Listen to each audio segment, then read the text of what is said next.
Muy buenos días. Ya casi nos acercamos a la Navidad. Así que el tiempo que tenemos de preparación cada vez es más breve, o más bien, deberíamos de empezar a sentir la preparación en nuestro corazón para ese momento.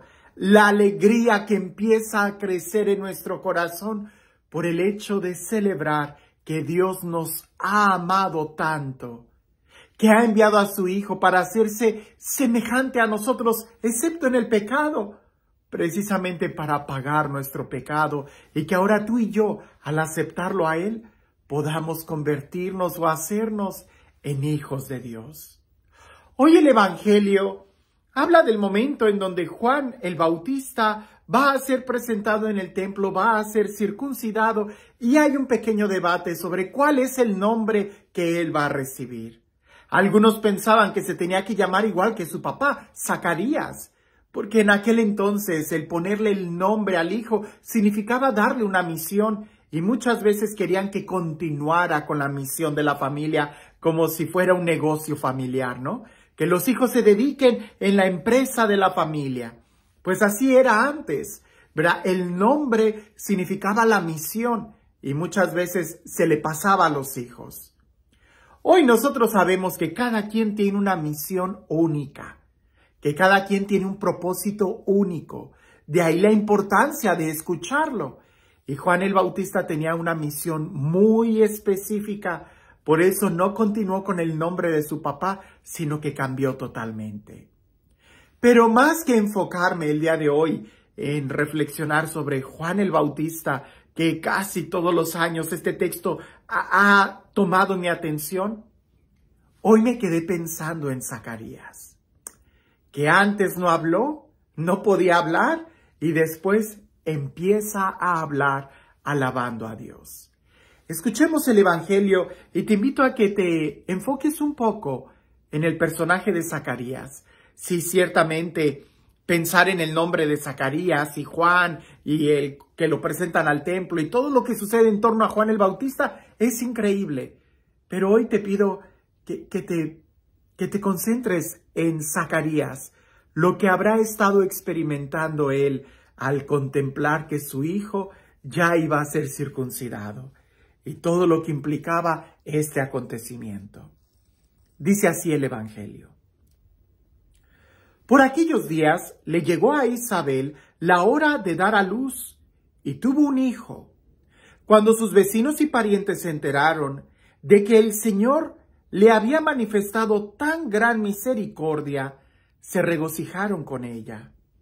A los 8 días fueron a circuncidar al niño y le querían poner Zacarías como su padre. Pero la madre se opuso diciéndoles, no, su nombre será Juan. Ellos le decían, pero si ninguno de tus parientes se llama así. Entonces le preguntaron por señas al padre cómo quería que se llamara el niño. Él pidió una tablilla y escribió, Juan es su nombre. Todos se quedaron extrañados. En ese momento a Zacarías se le soltó la lengua, recobró el habla y empezó a bendecir a Dios. Un sentimiento de temor se apoderó de los vecinos y en toda la región montañosa de Judea se comentaba este suceso. Cuantos se enteraban de ellos se preguntaban impresionados, ¿qué va a hacer de este niño? Esto lo decían porque realmente la mano de Dios estaba con él. A lo mejor no recuerdas muy bien el contexto. Déjame lo menciono muy breve. Zacarías, un sacerdote, su esposa Isabel. Los dos ya de avanzada edad. A Zacarías le toca en suerte entrar a ofrecer el incienso en el lugar santísimo y en eso se le aparece un ángel que le dice, tus ruegos han sido escuchados. Tu esposa va a tener un hijo. Zacarías duda y pregunta ese cómo va a ser eso en un sentido de, pero ya somos viejos, estériles, ancianos, ¿cómo va a ser esto posible? Una pregunta muy diferente al contexto de la Virgen María cuando pregunta, ¿y cómo va a ser esto? Así en querer saber más detalles. Zacarías fue una pregunta de duda. Bueno, el ángel se molesta y le dice, a partir de ahora perderás el habla. ¿En qué momento recupera Zacarías el habla? Cuando nace el hijo y lo presentan en el templo. Aunque no quiero detenerme en todo el significado de los nombres, es importante entender que Zacarías significa Dios recuerda. Pero el nombre Juan significa Dios es misericordia o la gracia de Dios. En cierta forma nosotros podemos ver el Antiguo Testamento, todas las leyes, las alianzas, la memoria, pudiéramos decir, del pueblo, pero en el Nuevo Testamento se abre la gracia, la misericordia. Y en Juan, en Zacarías, podemos ver esta experiencia de quedar mudo. Cuando nosotros recordamos tanto el pasado, no tenemos opción para el futuro. Nunca hay que ignorar el pasado, porque como dicen, el que ignora el pasado tiende a repetir los mismos errores. No, hay que aprender del pasado, la lección, pero no significa que nos quedemos en el pasado. Y creo que aquí está precisamente el aspecto de enmudecer, de cerrarnos, de no abrirnos cuando nos quedamos estancados en el pasado. Es sorprendente que en este tiempo de Navidad hay tantas estadísticas de personas que caen en la depresión porque seguramente se quedan en el pasado. Y claro, el pasado, sobre todo en estas fiestas de Navidad, pues todos nosotros pasamos una infancia quizás con pobreza, pero llena de ilusiones, llena de alegría, porque el amor de una familia, de tus papás, de tu mamá, de tu papá, de tus hermanos, quizás aunque sean tamales o lo que fuera, cuando somos niños, eso es una gran alegría.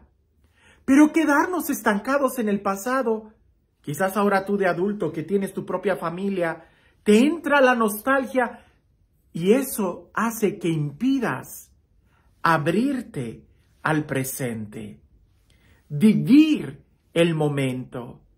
Por eso el nombre es Zacarías, que él recuerda, Dios recuerda, sí, Dios recuerda, pero también Dios es misericordioso, Dios se abre a la gracia. Y tú y yo también deberíamos de abrirnos a la gracia y a la misericordia. No porque el ayer haya sido de tal o cual forma, no debiéramos nosotros de quedarnos estancados en aquella situación, sino entender y comprender que Dios es misericordioso y su gracia se derrama sobre cada uno de nosotros. Así que te invito que el día de hoy, más que el recordar, pregúntate cómo puedes vivir el día de hoy en la misericordia de Dios y en la gracia.